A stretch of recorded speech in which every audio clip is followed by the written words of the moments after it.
Estimados auditores, los saluda Alejandro de la Carrera para invitarlos una vez más a que comiencen a escuchar la entrevista de hoy. Esta vez nos acompaña don Luis Pardo. Él es director ejecutivo del Instituto Libertad de Renovación Nacional. Fue también diputado de la República por el Distrito 6 en la región de Valparaíso en los años 2018 hasta el 2022. Además, fue presidente de la Asociación de Radiodifusores de Chile, ARCHI, y presidente también de la Asociación Internacional de Radiodifusores de toda América y Europa, ¿cierto? Don Luis Pardo, un gran hombre de radios, con quien tuvimos además muchas veces variadas tareas junto a la mesa que él me invitó a participar también. Así es que gracias por estar aquí, Luis. No, muchas gracias a ti, Alejandro. Siempre un gusto venir a Radio Agricultura y más aún si conduce Alejandro de la Carrera. Gracias. Vamos a ir de inmediato a los temas que ya han pasado ya meses en que están en todos los lugares, digamos, en las radios, en la televisión, en los diarios y también fuera de Chile. Me refiero al caso Audio y también a acusaciones constitucionales contra Supremos. ¿Cree usted, Luis, que este caso y todo lo que ha conllevado impacta la confianza del público hacia el Poder Judicial?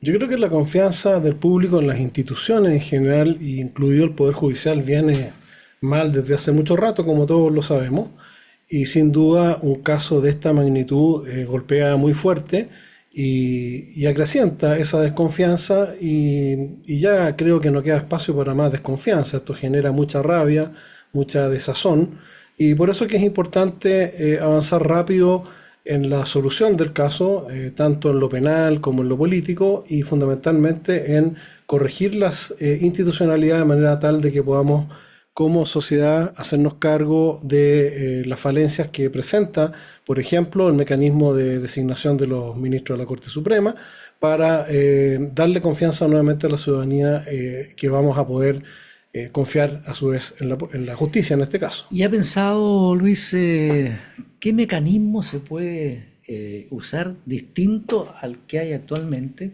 para que no ocurran los casos que están ocurriendo hoy día y que tengamos confianza en ellos? Que no sea siempre el presidente y el Senado, sino que personas de una importancia y de una, no sé, una persona absoluta y totalmente creíble en todo y de buena fe. Bueno, en el segundo proceso constitucional hubo una propuesta que permitía generar los nombramientos a través de un consejo superior que estaba conformado por personas de gran prestigio, sin duda académico y nacional, decanos de la universidad, decanos de Derecho de las universidades más importantes, pero en definitiva de buscar que quienes llegaran a la Corte Suprema sean efectivamente los más calificados, cuyas carreras lo respalden íntegramente, y no que exista esta suerte de cuoteo que es bien injusta también para los nominados, porque muchas veces los nominados son personas valiosas que tienen trayectoria, sin embargo han tenido que pasar por el sedazo de esta competencia política que terminó totalmente desfondada con lo que estamos conociendo, pero que ya de antes se venía viendo que no estaba funcionando bien. Y yo creo que hay que explorar ese tipo de mecanismos, idealmente generar una carrera judicial sin abogados integrantes, de manera que puedan ascender a la Corte Suprema quienes vengan con una trayectoria dentro del Poder Judicial, y a su vez también quitarle a la Corte Suprema algunas atribuciones que la desperfilan respecto de su rol principal. Todo eso está, y hay grandes consensos técnicos, yo diría transversales, para avanzar en esa dirección, y creo que eso debiera ser parte de lo que se busque solucionar a partir de este caso que además va a tener connotaciones, por supuesto, políticas con las acusaciones constitucionales y también consecuencias seguramente en el plano penal y en el plano disciplinario de la Corte Suprema, con el cuaderno de remoción que ya abrió respecto de la ministra Vivanco. De la ministra Vivanco, claro. Ahora, ¿y cómo evalúa la reacción de los parlamentarios? Usted fue parlamentario, fue diputado. ¿Cómo ve ahora esta reacción frente al caso Audio? Porque hay quienes que cuestionan que las acusaciones constitucionales pueden ser una jugada política de cara a las elecciones de octubre. Bueno, siempre es muy difícil separar lo que es la política de la sustancia, del fondo de este tipo de acusaciones. Siempre es difícil separar lo que son los procedimientos de las estrategias. Y por lo tanto lo primero es que hay que monitorear que todo se ajuste a derecho y se sigan las reglas. Hasta ahora eso ha ocurrido y lo que hemos visto es acusaciones constitucionales que son transversales, siguiendo la lógica esta del cuoteo, ¿no es cierto? Hay ministros que tienen sensibilidades de izquierda y derecha que están siendo acusados, y creo que en la medida que esto se despeje conforme a las reglas y lleguemos a término pronto con el proceso de las acusaciones constitucionales, la tarea siguiente debiera ser las reformas necesarias para que tengamos un poder judicial renovado a través de mecanismos que permitan recuperar la confianza de la ciudadanía. Ahora, algo dicho, pero ¿está de acuerdo usted con la causal de notable abandono de deberes con la que acusan a los ministros de la Corte Suprema en los libelos que levantó el Parlamento? Yo creo que en el caso de la ministra Vivanco y en el caso del ministro Muñoz, los fundamentos de lo que constituye el notable abandono de deberes me parece que están bastante bien configurados. O sea, por lo menos hay sustancia en esas presentaciones. Es más débil el caso del ministro Matus porque se le imputan conductas que son anteriores a su nominación. Y por otro lado, lo que sí ocurre dentro de su nominación es el no haberse inhabilitado respecto a aquellas personas con las cuales tuvo intercambios previos. Pero es bastante más débil sin duda el caso de Matus que los otros dos. Ahora, lo importante acá es que, reitero, se siga un procedimiento riguroso, que tengan todos los acusados la posibilidad de defenderse y eso va a ser parte también de este proceso, pero es imposible separar la política, reitero, menos en el periodo de polarización y de elecciones en que estamos viviendo, respecto del contenido mismo de las acusaciones. Ahora, ¿y cree también que los procesos de acusaciones constitucionales que se están llevando a cabo en el Congreso Nacional podrían tener un sesgo político, especialmente en un clima tan tenso entre el oficialismo y la oposición como está, producto de lo que está pasando y además de las elecciones que vienen? Es inevitable que así ocurra. Hemos visto una conducta que inició el propio presidente de la República cuando celebró, y en los términos que lo hizo en su tweet o en su X, cuando formalizaron a Hermosilla y le aplicaron la prisión preventiva. El presidente se alegró y le dio toda una connotación política a eso, y esa ha sido la línea que han seguido en general la oposición, de tratar de que este caso Audios golpee más al sector de la derecha para sacar créditos políticos de eso. Si uno lee la acusación que redactaron los diputados oficialistas respecto de la ministra Vivanco, parece una acusación más contra el ministro Chadwick que contra Vivanco. Y eso está dentro del juego político. Lo triste es que estamos en un momento de tal desprestigio de la política que si no hacemos un esfuerzo por elevar los procedimientos, por elevar la discusión, esto no va a beneficiar necesariamente a quienes impulsan estas acusaciones. Ahora, por otro lado, si uno siguiera el argumento que estamos en clima de elecciones y que por lo tanto no debiera haber acusaciones constitucionales, se levantaría la otra sospecha de que los políticos están cuidando, digamos, o están protegiendo y no están ejerciendo sus atribuciones frente a un caso tan evidente como son a lo menos dos de los que están en discusión. Entonces, yo creo que hay que salir adelante con las acusaciones. Ojalá lo hagan con la mayor seriedad, con la menos farandulización y aprovechamiento político posible, y que lo más importante de todo, que junto con aplicar las sanciones, que ojalá sean justas, en el sentido que sean sentenciados aquellos que efectivamente reúnan las condiciones del notable abandono de deberes, sino que junto con eso podamos avanzar también en las reformas de fondo para que esto no vuelva a pasar. ¿Y existe alguna posibilidad de que Andrés Chadwick quede afuera de toda esta discusión que ha habido o no? Porque en el fondo Andrés Chadwick, en la acusación constitucional que levantó la oposición, hay de todos los colores. Bueno, yo creo que hay que distinguir dos planos acá. Uno es el plano judicial, en el cual hasta ahora no se le imputa ningún delito, y de la lectura de lo que se conoce, efectivamente no hay nada que certifique o que dé pistas de un delito, pero sí hay conductas que ameritan una explicación, y yo creo que es legítimo pedirle a Andrés Chadwick que dé esas explicaciones como hombre público, como persona que ejerció la autoridad desde un ministerio, si bien muchas de las cosas que se le imputan ocurrieron después de que había dejado el cargo, y por lo mismo yo creo que en la medida que conozcamos su versión probablemente se va a despejar y aclarar mucho más este festival que estamos viviendo, además de aprovechamiento político respecto a un caso que es gravísimo, no cabe ninguna duda, y que quien sea que haya cometido delitos debe ser perseguido y sancionado. O sea, ¿usted está de acuerdo en que es mejor que se aclare? Sí, de todas maneras. Que Chadwick aclare su situación en el caso Audi.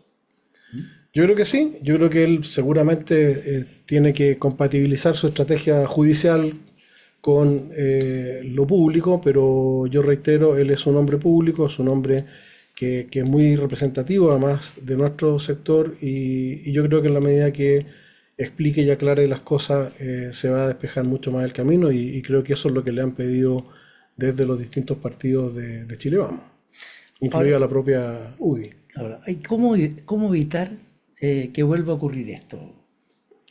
Lo primero es que tenemos que ser realistas en el sentido de que ninguna sociedad está exenta de situaciones como esta.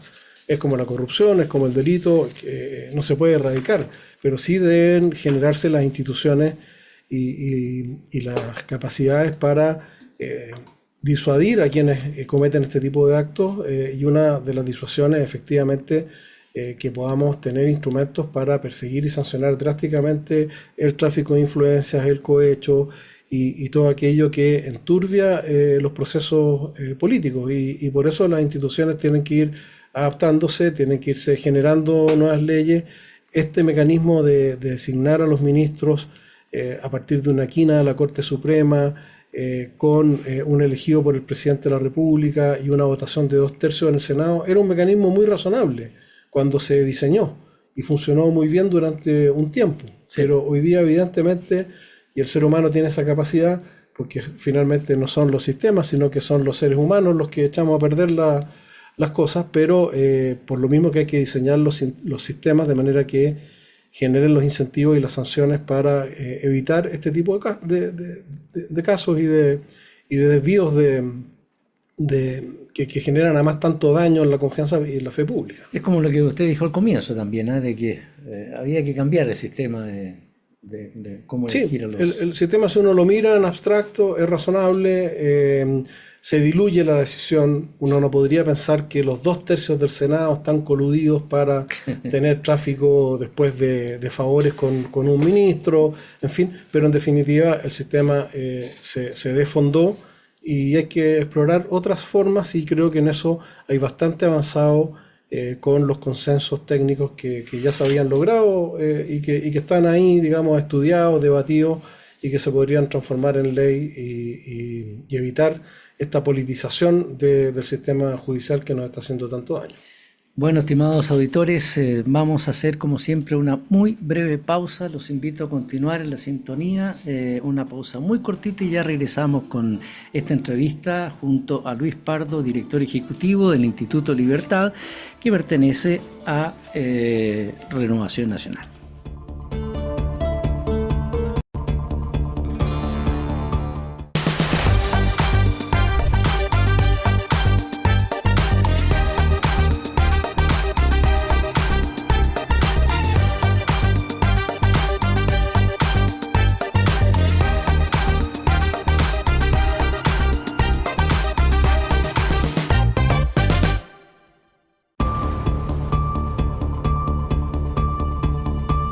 Ya estamos de vuelta, estimados auditores, en esta entrevista de hoy en la Radio Agricultura en Santiago y su red de emisoras por todo el país. Así es que un saludo para todos quienes nos están escuchando también en las distintas regiones de nuestro territorio nacional.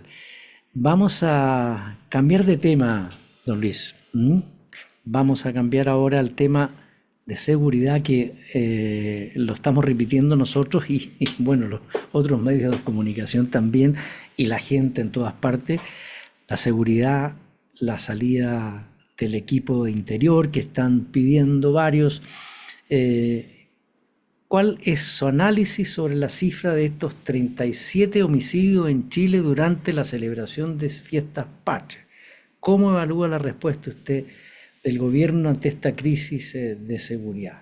Que también hubo un problemita ahí con la ministra Toá, en fin, que bueno, trató de corregirlo. la ministra, bueno, el que explica se complica, trató de defender la cifra, y yo creo que esto es un tema que va mucho más allá de las cifras. De hecho, estamos viendo semana a semana cómo se buscan ciertas combinaciones de datos para decir bajamos acá 2 homicidios, 3, pero la verdad es que estamos hablando de un acumulado anual muy alto y de una forma de violencia que se expresa entre otros delitos en el homicidio, que es inédita en Chile.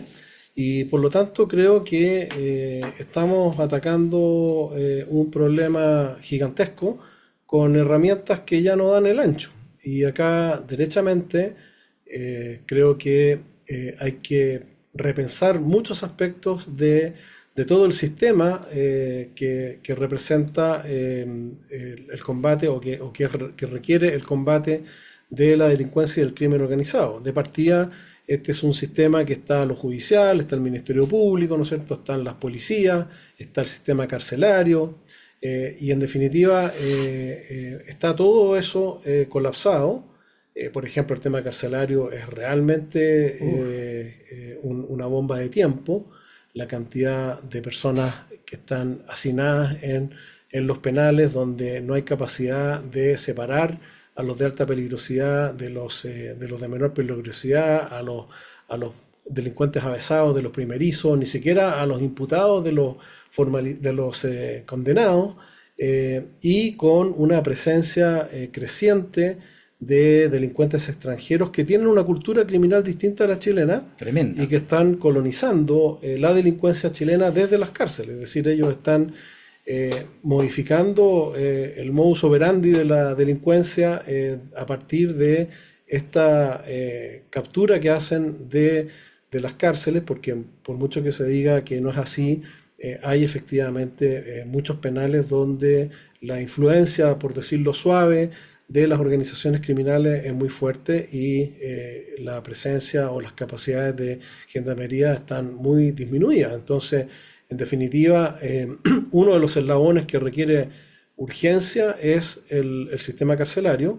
Eso significa no solo construir nuevas cárceles, que en Chile se demoran, hay proyectos que llevan 17 años. Sí. Entonces no solamente se trata de hacer reforma, el gobierno tiene esa intención y es valioso que esté intentándolo, de simplificar algunos trámites para ampliar cárceles y construir cárceles nuevas, pero eso no es suficiente. Hay que hacer, por ejemplo, nosotros hemos estado investigando y hemos visto que existe en países como Australia, Reino Unido y otros, existen cárceles modulares, tanto de alta como de mediana seguridad, que se pueden construir en tiempo récord y en menos de un año tener una cárcel habilitada para 1000 presos. Entonces se requiere una intervención mucho más decidida para aumentar la capacidad carcelaria, pero no en el sentido de aumentarla para meter más gente a la cárcel, sino que de partida para poder segregar a la población penal, concentrar a los de alta peligrosidad en cárceles de alta seguridad con los regímenes que eso implica, y partir por ordenar esa parte del eslabón que es tremendamente incidente en el resultado final de la delincuencia. Y además, Luis, sin duda que también después de lo que hemos visto y de lo que ha sufrido, hay que pensar también en una capital ya para las mujeres, porque no puede ser de que ellas no puedan y solamente los hombres. Cuando hoy día está el tema bien peludo. Sí, no solo en ese sentido, también hay que revisar muy bien cómo enfrentamos el tema. Chile tiene uno de los índices más altos de mujeres privadas de libertad. Sí. Hay un componente muy importante ahí que dice relación con el microtráfico y con el tráfico, y ahí hay muchas mujeres bolivianas. Vaya. Dentro de las estadísticas que se manejan. Pero siguiendo con esta idea sistémica, está el tema de las cárceles, que de alguna manera lo resumimos. Hay que meter más tecnología, hay que reformar gendarmería. Es absolutamente absurdo, impresentable que un cuerpo armado, porque gendarmería es un cuerpo armado, sí, es lo que se conoce como una policía penitenciaria, esté sindicalizada. Y que a diferencia del resto de las Fuerzas Armadas y de orden, que precisamente por tener la legitimidad del uso de las armas, no pueden sindicalizarse. Distinto sería si se separara la institución, lo que es la custodia de la población penal de la rehabilitación, que es una idea que creo que hay que desarrollar también, porque tenemos absolutamente disminuido nuestra capacidad de rehabilitación. El cumplimiento de las penas alternativas es un chiste muchas veces, porque no hay capacidad realmente de comprobar que se estén cumpliendo esas penas, y por lo tanto ahí hay todo un foco de atención al cual debiéramos llegar a un gran acuerdo y solucionarlo lo más rápido posible. El otro foco es la justicia, ya, el famoso garantismo, que a veces se exagera en uno u en otro sentido, pero efectivamente necesitamos ahí revisar para que no tengamos este desbalance que después es aprovechado por los populismos y por quienes promueven soluciones rápidas y vendedoras, ¿no es cierto? Pero hay hoy día un desbalance entre los derechos de las víctimas y los derechos de los delincuentes. Sí. Y esto no se trata de ir en contra de los derechos humanos, por supuesto que la presunción de inocencia, por supuesto que el debido proceso, y por supuesto que el trato digno es parte de una cultura democrática como la nuestra.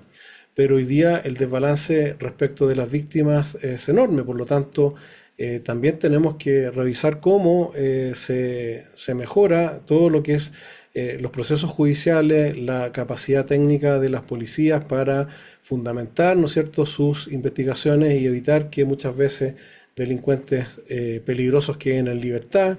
En fin, hay todo un tema ahí, pero que pasa también por lo que mencionábamos recién, porque los jueces son reacios de prisiones preventivas y de mandar gente privada de libertad si no existe dónde privarla de libertad. Sí. Pero vemos extremos como estos narcotraficantes que pagan 3 millones de pesos y salen libres, y eso a vista y paciencia de todo el país que mira estupefacto este tipo de cosas que ha pasado más de una vez. Ahora, ¿cree usted, Luis, que las palabras del gobierno a través de la ministra reflejan una falta de sensibilidad ante la gravedad del problema? Se acusa, por ejemplo, de normalización frente a sus declaraciones. Yo creo que al gobierno le quedó obviamente grande el poncho. Es un gobierno que está conformado por gente, y no solo la del Frente Amplio, aquí también la gente de la centroizquierda ha tenido un discurso durante décadas de cierta, no justificación, pero de cierta condescendencia, de ver la criminalidad o ver la delincuencia como un problema social, que por cierto lo es, pero no toda la gente de escasos recursos se convierte en delincuente. Y la distinción, ¿no es cierto?, entre un delincuente y las penas que debe recibir respecto de quienes honradamente, pese a ser muy pobres a veces, viven honradamente, debe marcarla a la sociedad. Y por muchos años la izquierda fue un obstáculo para avanzar en esas materias y particularmente el Frente Amplio y el Partido Comunista a partir del denominado estallido del 2019 votaron en contra de todas las leyes que hoy día están pidiendo que se aprueben. Recordemos la ley antibarricada, la ley antiencapuchado, la ley contra el robo de madera, la ley de usurpaciones. Son todas leyes que si las hubiésemos tenido quizás hace 3, 4 años atrás, habríamos podido hacer mejor frente a lo que estamos viviendo. Enhorabuena, hoy día cambiaron de opinión, a pesar de que no todos, porque no todos los parlamentarios del gobierno aprueban los proyectos del gobierno en materia de seguridad. Y por algo la agenda está trancada en los proyectos más importantes, como la ley de inteligencia, por ejemplo.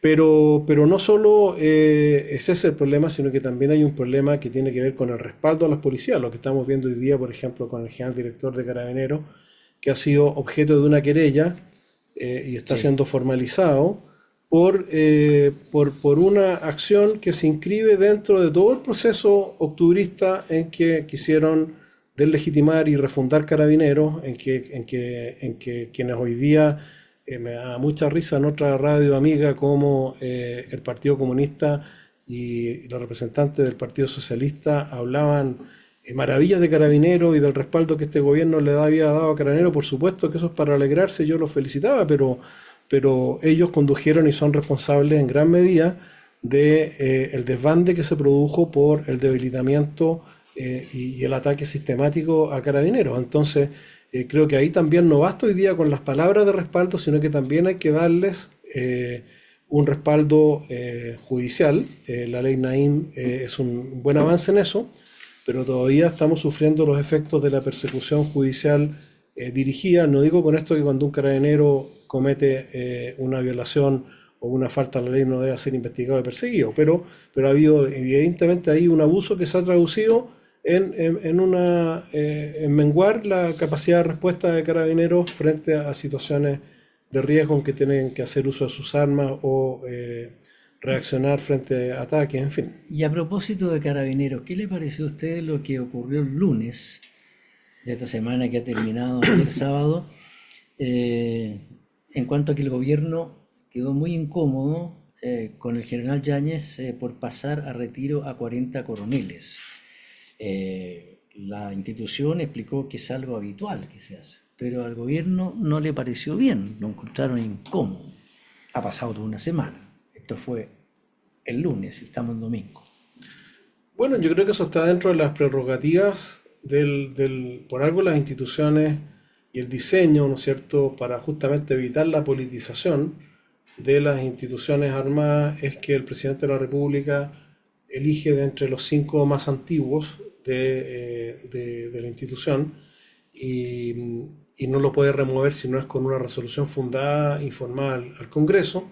No es, por lo tanto, como cambiar un ministro cuando hacen el símil de señalar que el criterio de lo formalizado es distinto, Crispi, que el general Yáñez. No se puede comparar una cosa con otra. Sí. Eso está dentro de las prerrogativas. Yo creo que hay que respetar los procesos institucionales. Desde luego que es preocupante en todo caso, porque Carabineros es una institución que ha sufrido sucesivos descabezamientos por situaciones algunas muy lamentables y que los mismos Carabineros han repudiado enérgicamente, como fueron los temas de corrupción al inicio, luego el caso Huracán, pero en definitiva el general Yáñez y el alto mando de Carabineros están ejerciendo sus atribuciones para conformar un alto mando y el presidente de la República tiene la facultad de elegir ahí a quien mejor pueda satisfacer el cargo de acuerdo a los criterios del gobernante de turno, pero que son y deben ser criterios de Estado, no criterios políticos. En el fondo es como dejarle una tarea casi lista para que no tenga que después él estar viendo uno por uno, ¿cierto? Así es, aquí lo que uno tiene que poner atención es cuando se producen movimientos que van ajenos o contrarios a las normas. Ya. Pero si lo que se está haciendo es el relevo natural, digámoslo así, de coroneles que pasan a retiro, yo desconozco la verdad cuántos pasaron a retiro el año pasado o antes, pero si eso está dentro de las normas y de los procedimientos normales, no debiera molestarse el gobierno. Una última pregunta sobre el tema de seguridad, delincuencia y todo, ¿ah? La alcaldesa Evelyn Matei ha criticado la falta de tecnología y recursos para Carabineros y tildó de hazme reír el plan Calles sin Violencia. ¿Usted está de acuerdo con estas declaraciones? Yo estoy de acuerdo con que el plan Calles sin Violencia no ha sido exitoso. Me llamó mucho la atención porque justo nosotros como instituto habíamos hecho un estudio que no lo habíamos publicado, donde las cifras indicaban claramente que salvo una leve mejoría en los números de la zona sur, que se puede atribuir al hecho que en la zona sur nunca había habido una intervención del Estado de la envergadura de Calles sin Violencia, salvo en la zona sur, en la zona norte y en la región metropolitana las cifras eran negativas, daban cuenta de que el plan estaba fracasando. Y sin embargo, cuando se produce esa primera secuela de homicidio de fin de semana, como gran cosa anuncian que van a extender el plan Calles sin Violencia a toda la región metropolitana. Entonces yo creo que son más bien reacciones que se explican más comunicacionalmente que técnicamente. Y también estoy de acuerdo con que dada la evidente insuficiencia que va a costar muchos años lograr los niveles de la cantidad de carabineros por habitante que sería deseable tener, porque no se pueden fabricar carabineros en serie, y uno de los grandes logros dentro de la modernización de las policías fue aumentar a 2 años la formación de los carabineros, Sí. precisamente para tener carabineros mejor formados y preparados para cumplir sus labores, pero sí se puede facilitar mucho la labor policial incorporando tecnología, pero no a tonta y a loca. Y ahí es muy importante un plan de desarrollo tecnológico para que todos los sistemas de cámaras, de detectores de patentes, de drones, en fin, ojalá sean un sistema bien pensado, ojalá no se preste para ningún negociado y sea un sistema bien pensado a nivel nacional que permita integrar y aprovechar además la inteligencia artificial para tener una mayor capacidad de vigilancia y reducir de esa forma turnos y esfuerzos humanos en el plano de la seguridad. Vamos a hacer una segunda pausa, Luis. Luis Pardo está con nosotros en esta entrevista de hoy. Estimados auditores, director ejecutivo del Instituto Libertad de Renovación Nacional, fue diputado de la República y también presidente de la Asociación de Radiodifusores de Chile, ARCHI, y presidente de la Asociación Internacional de Radiodifusores, tanto en América como en Europa. Vamos a una pausa y ya volvemos, espérenos.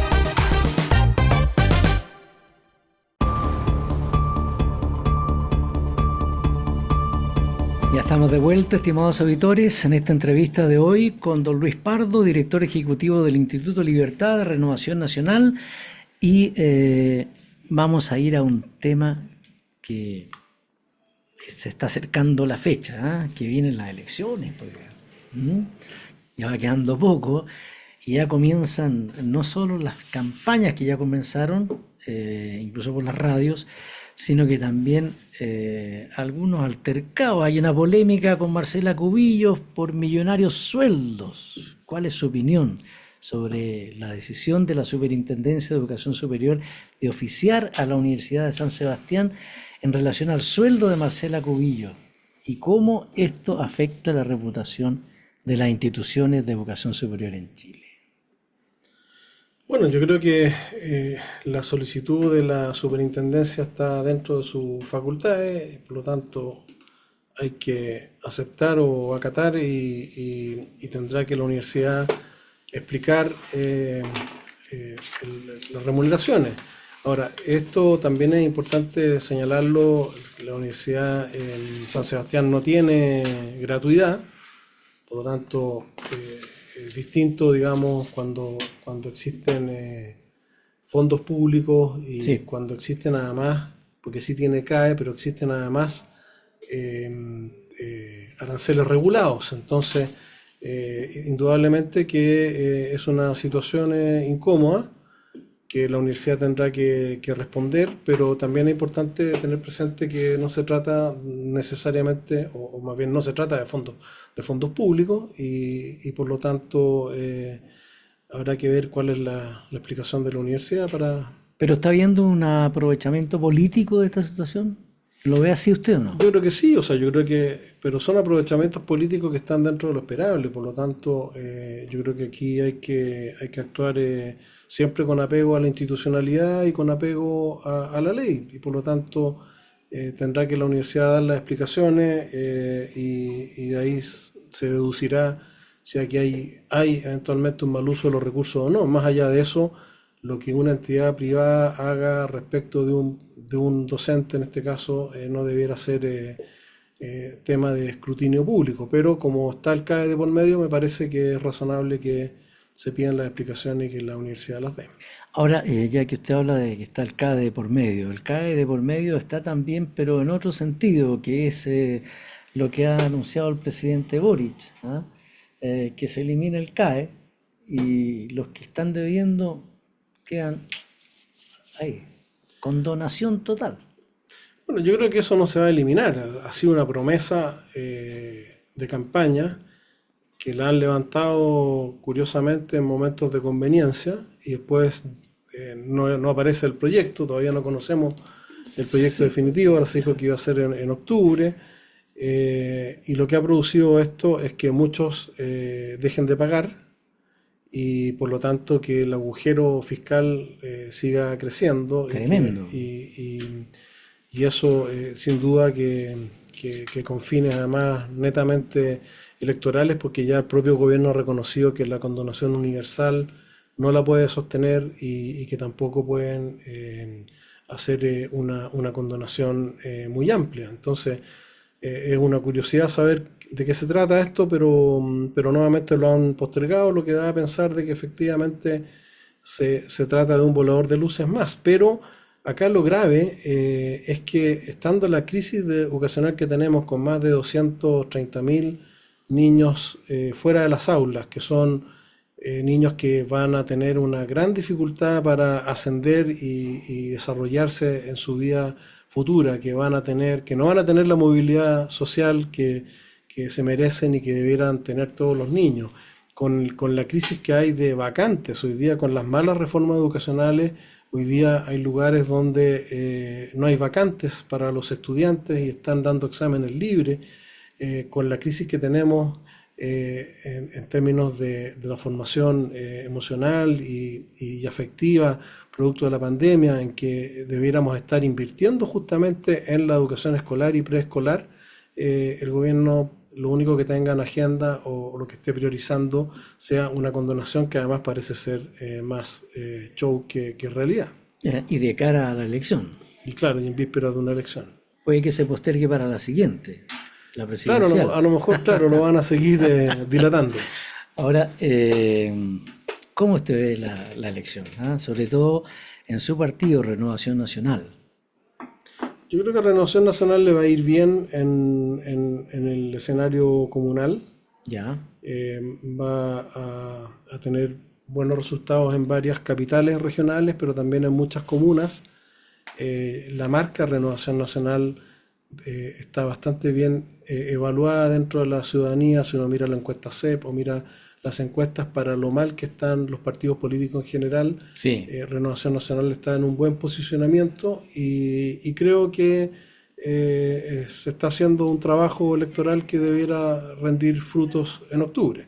Ahora, yo no estoy tan convencido de esto de que el resultado de octubre sea el espejo o el presagio de lo que va a ocurrir al año siguiente en las presidenciales, pero sin duda que es muy importante recuperar muchas comunas y dar esa señal de volver a gobernar en comunas que hoy día están realmente además a muy mal traer, producto sobre todo aquellas que cayeron en manos del Frente Amplio, como hemos visto por lo menos en mi región, en Valparaíso, Viña, Quilpué, Villa Alemana. La verdad es que deja bastante que desear la gestión de esas comunas. ¿Y cómo ve la comuna, no comuna, sino que la ciudad de Santiago, ¿ah?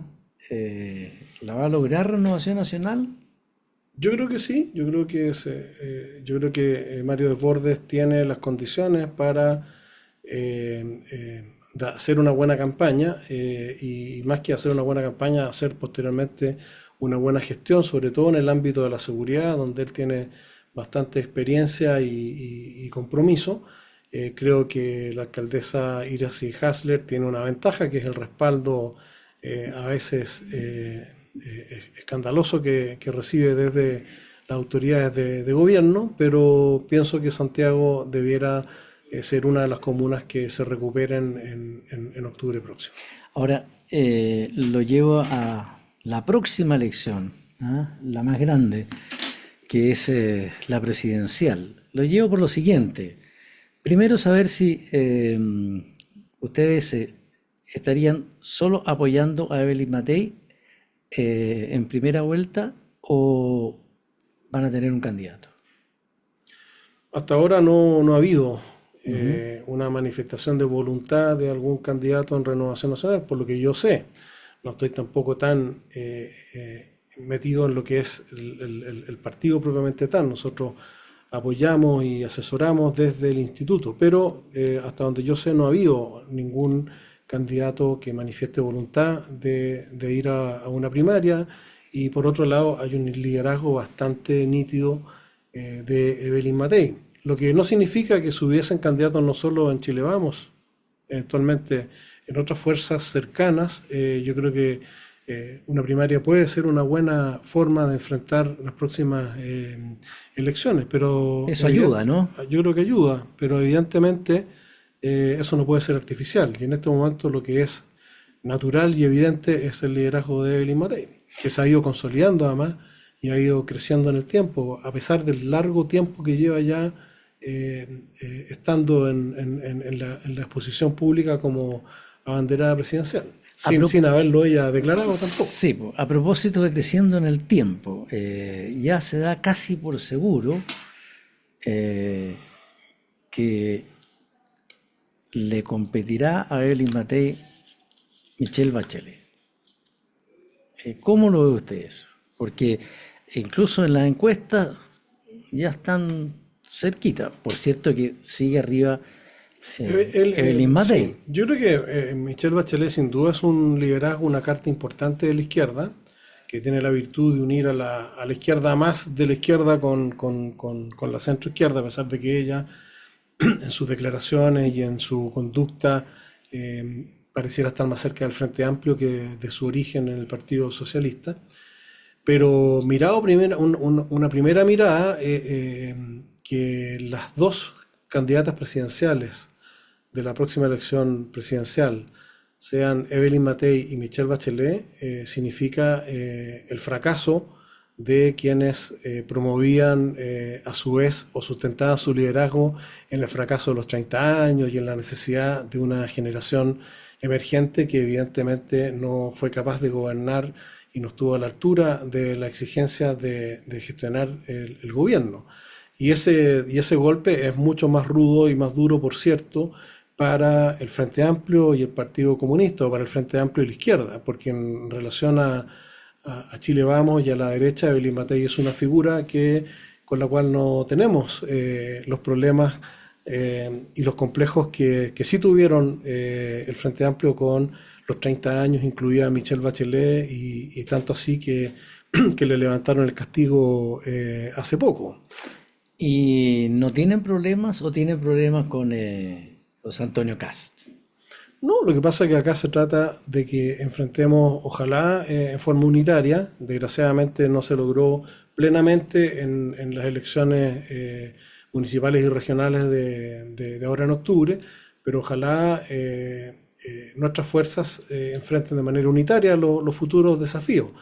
Pero independiente de cuáles sean los mecanismos y cuáles sean los niveles de alianza o de compromiso, evidentemente hoy día Evelyn Matei tiene, sobre todo en segunda vuelta, las mejores posibilidades de obtener la presidencia de la República, y en ese sentido no se trata de tener o no problemas con José Antonio Cast, sino que de ser realista respecto de lo que la ciudadanía por lo menos da a entender hasta el momento a partir de todos los estudios de opinión Sí. de la A a la Z. Bueno, ¿y qué le parece lo que está avanzando un poco el reimpulso que dio el gobierno con la agenda valórica, la eutanasia, el aborto? Yo creo que es un esfuerzo por aglutinar a ese 30% que sigue leal al gobierno a pesar de la evidencia y que son gente sumamente ideologizada, que creyó en un proyecto constitucional como el que fue rechazado el 4 de septiembre, que era un proyecto descabellado en muchos sentidos, y que la forma de darles continuidad, de mantenerlos unidos, es con estos proyectos ideológicos que se acercan más a la esencia que ellos promueven, pero que tienen poco que ver con las urgencias y las necesidades que está viviendo el país hoy día. Cuando mueren 37 chilenos en un fin de semana, ¿ya? Y tenemos las discusiones que hemos tenido respecto de las cifras y vemos la incapacidad que está mostrando el Estado de darle seguridad a los chilenos, poner en tabla proyectos como la eutanasia o como el aborto es simplemente tirar cortinas de humo respecto a una realidad que nos está consumando y que no creo que, salvo ese núcleo duro del gobierno, que parece ser absolutamente ajeno a la sensibilidad del resto del país, no creo que el resto de la ciudadanía le parezca bien esa agenda legislativa cuando las prioridades son las que evidentemente hemos conversado en este programa. Aun cuando las dos ideas del presidente no son lo mismo, ¿cierto? Porque hablamos del CAES y ahora del tema aborto, eutanasia. ¿Será que es también por las elecciones, tal como lo dijo usted con lo del CAE? Sí, pues yo creo que esto son agendas que tienen que ver con la identidad del gobierno. El gobierno se reconecta ahí con su beta identitaria, moviliza con eso y logra aglutinar voluntades que le van a dar un crédito o un rédito electoral. Y eso es legítimo en todo caso. Si el tema es que eso también es parte de la discusión pública, si el gobierno está dedicando todas las energías que debiera dedicar a los problemas prioritarios, como es la seguridad, que es por lejos lo más prioritario y lo que más afecta a las familias chilenas, el problema del desarrollo, todos los indicadores, todos los estudios nos muestran que nuestro crecimiento futuro no va a sobrepasar el 2% anual, y con ese nivel de crecimiento no hay ninguna posibilidad de cumplir las promesas, las ciertas y las falsas en materia social. Don Y Mario Marcel no va a terminar muy bien ahí, ¿eh? bueno, él está jugando un rol dentro del gobierno y que es comprensible, pero la evidencia es la evidencia y por lo tanto un gobierno que no se hace cargo ni de la seguridad que le permite vivir tranquilos a los chilenos, ni de generar las condiciones para que podamos desarrollarnos independiente de las visiones políticas, porque después podemos discutir qué se hace con la plata o cómo Sí, se... Pero con estos índices de crecimiento, con los niveles que tenemos, y tiene mucho que ver con las creencias originales del gobierno, porque si bien el presidente y el ministro Marcel hoy día hablan de crecimiento y por lo menos en el discurso lo promueven, muchos de sus seremis, muchos de sus ministros, muchos de los funcionarios del Ministerio del Medio Ambiente, por ejemplo, siguen creyendo en el decrecimiento y siguen creyendo que es mejor ponerle trabas al desarrollo que promocionarlo en forma sustentable y sostenible. Entonces, eso yo creo que está bastante claro y yo creo que es parte de aquello que la ciudadanía tendrá que tomar en cuenta al momento de votar. bueno, Luis, le vamos a decir a los auditores que y a través de ellos también quiero agradecerle a usted la presencia aquí en los estudios de la Radio Agricultura y en esta entrevista de hoy.